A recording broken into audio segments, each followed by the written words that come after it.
Kung kailan nandito na kami, saka na kinancel. Shit. Tumawag naman kami kanina bago kami pumunta. Okay pa naman siya. Ay, shoutout sa napakalupit na pasero. Tangina, pinapakulukin kilala. Papunta rito sa ano.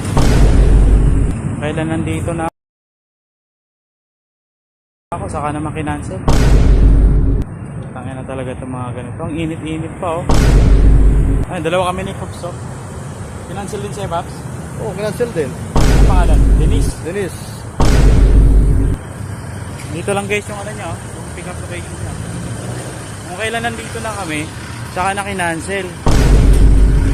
Hindi na talaga itong mga ito. Tumawag naman kami kanina bago kami pumunta. Okay pa naman siya. Tandaan niya itong pangalan niya to guys ha. Upal to eh. Ang init-init. Nagsasayang tayo ng